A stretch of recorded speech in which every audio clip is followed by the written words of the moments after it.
سب سے زیادہ ان کو کیا چیز اریٹیٹ کرتی تھی جس سے وہ اس ملک کے حالات یا پریشان تھے بہت زیادہ، اگر میں آپ سے پوچھوں تو؟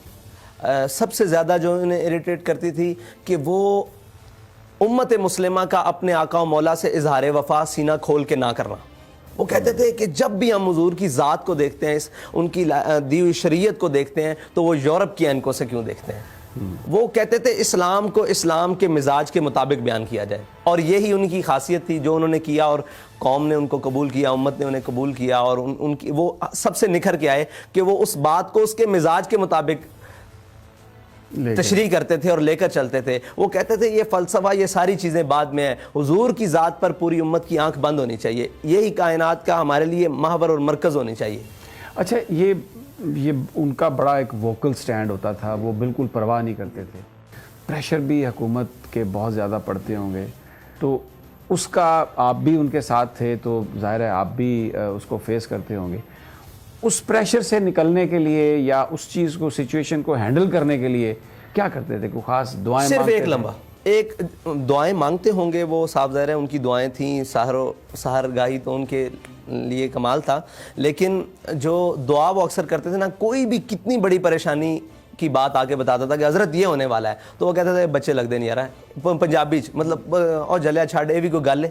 مطلب اس سے زیادہ وہ اس بات کو اہمیت نہیں دیتے تھے، بلکہ ان کی محفل میں کوئی بزدل بن کے آتا تو وہ دلیر ہو کے جاتا، اور کوئی بھی بزدلی والی بات آتی تو وہ اس کو دلیر بنا کے بیٹھتے. فیض آباد میں مجھے ایک ایسا فون آیا جس نے مجھے ہلا دیا اندر سے. مجھے کہا کہ جناب آپ کو یوں کر دیں گے، آپ کو وہ کر دیں گے. میں بھاگتا نا ان کے خیمے میں گیا، کونیاں دھو رہے تھے اس ٹائم، وضو کر رہے تھے، کونیوں میں پانی ڈال رہے تھے. تو مجھے دیکھا اور میری شکل دیکھی نا تو پہچان جاتے ہیں صاحب ظاہر آخر. تو مجھے دیکھا تو کہنے لگے کیا ہوا ہے؟ میں نے کہا جی ایسے تھے. کہتے ہیں جلیا یہ بھی کوئی گل ہے، جدو اسی کہنے حضور دے نا تے مرن آئے بیٹھے تھے، کدو مرنا؟ آج موقع مل جاوے تو اس تو بعد بات. تو میں باہر نکلا، مجھے ایسے لگتا تھا میں دو عالم سے ٹکرا جاؤں گا. مجھے یقین جانے صرف ان کی اتنی سی بات کے بعد مجھے یہ حوصلہ مل گیا کہ ایسے لگتا تھا دو عالم سے ٹکرا. اور کوئی بھی بات ان کی محفل میں چھوٹی کرتا، گری ہوئی کرتا، یا بزدلی والی بات کرتا، اس کو دلیری کی باتیں سناتے، اس کو دلیری کی باتیں سناتے. اور وہ جو دلیری آپ نے ان کی گفتگو سے سنی ہے وہی دلیری ہے، اور جو ان کے آپ نے اعمال سے دیکھا ہے اور ان کے کام سے دیکھا ہے وہ دلیری. آپ کی انہوں نے پرورش کی، پورا آپ کو سب کچھ سکھایا، آپ نے انہی سے سارا علم سیکھا.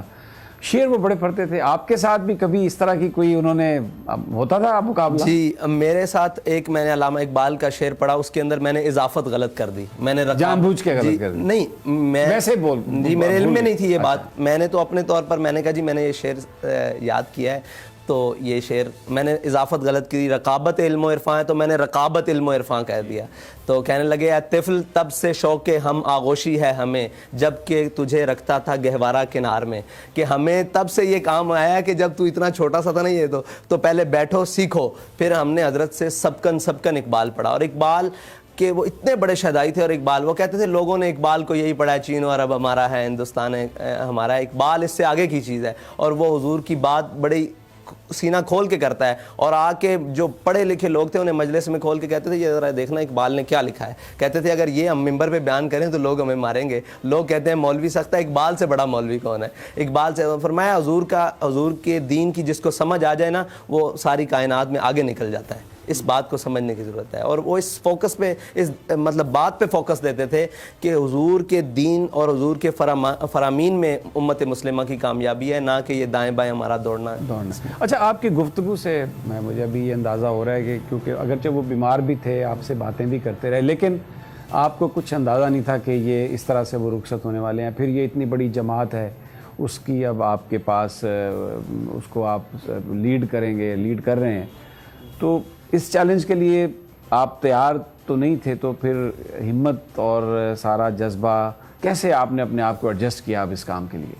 میں 2015 تک بلکہ 16 تک اپنے والد صاحب کو بالکل ساتھ رہا ہوں. میں نے ان کی ڈرائیونگ بھی کی ہے، سفر حضر بھی کی ہے. لیکن 2016 کے بعد انہوں نے مجھے میدان عمل میں پیچھے رہ کے ہر کام کرنے کے لیے کہا. مطلب جو بھی کام ہوتا، جیسے آپریشنل معاملات ہیں جتنے بھی تحریک کے، وہ مجھے کہتے اس کو کہو یہ کرے, اس کو کہو یہ کرے, مطلب خود پریکٹیکلی کرسیاں لگانے تک, ہر معاملات تک. پھر ہر میدان میں مجھے انہوں نے آگے رکھا. فیض آباد جس دن آپریشن ہو رہا تھا, سب کو کہتے اس کو بلا کے لاؤ, مجھ سے پوچھتے ہیں کیا صورت حال ہے, میں نے کہا جی شیلنگ ہو رہی ہے, یہ ہے. مجھے کہتے چلو بھاگ کے آگے جا کے سب سے آگے کھڑے ہونا ہے, لوگوں کو یہ نہ لگے کہ تم پیچھے بھاگے. میں پھر سب سے آگے جاتا, پھر بعد واپس آتا, پھر آگے جاتا, پھر واپس آتا. تو انہوں نے ہمیں میدان عمل میں رکھ کے نا خوف بھی دکھایا. خوف کی جو صورتحال صحیح ہوتی ہے نا, جس میں اللہ تعالیٰ نے کہا وَلَنَبْلُوَنَّكُمْ بِشَيْءٍ مِّنَ الْخَوْفِ وَالْجُوعِ وَنَقْصٍ مِّنَ, تو ہم نے بھوک بھی دیکھی ان کے ساتھ رہتے ہوئے, خوف بھی دیکھا, اور نقصان دیکھا, جانوں کا ضیاع بھی دیکھا, سارا کچھ دیکھا. انہوں نے ہمیں پریکٹیکل لائف سے گزارا کہ ہمیں ان کی جو جدائی ہے نا, وہ تو ہمارے لیے ایک ایسا لمحہ ہے اور ایسی ایک داغ مطلب غم ہے کہ جو کبھی مٹ نہیں سکتا. لیکن انہیں ہمیں پریکٹیکل لائف سے ایسے گزارا ہے کہ انشاءاللہ یہ چھوٹے موٹے جو معاملات ہیں, یہ سارے مطلب پریشر اور آپ کہہ سکتے ہیں ڈرانا دھمکانا, ان چیزوں سے ہمیں انہوں نے گزارا ہے, پریکٹیکل گزارا ہے. یہ چیزیں ہمیں انشاءاللہ ہمارے منزل کی جانب بڑھنے سے نہیں روک سکیں. اچھا, اب چونکہ ہر نظر آپ کی طرف ہے, اور جس احتجاج کی وجہ سے یعنی وہ بیمار تھے اور اس احتجاج میں انہوں نے شرکت کی, پھر وہ اس دنیا سے بھی چلے گئے, ایک معاہدہ ہوا تھا گورنمنٹ کے اور تحریک لبیک کے بیچ میں. پوری جو اس وقت نوجوان پاکستان کے ہیں وہ اسی کی طرف دیکھ رہے ہیں, سوشل میڈیا پر بھی ہے, 16 یا 15 شاید اس کی تاریخ ہے اگلے ماہ کی. تو کوئی حکومت سے کوئی بات چیت ہو رہی ہے اس حوالے سے؟ جی, ہمارے نمائندگان کی ان سے کافی ساری بیٹھک ہوئی ہے, تو وہ ہم سے پوچھتے ہیں کہ آپ کا ارادہ کیا ہے.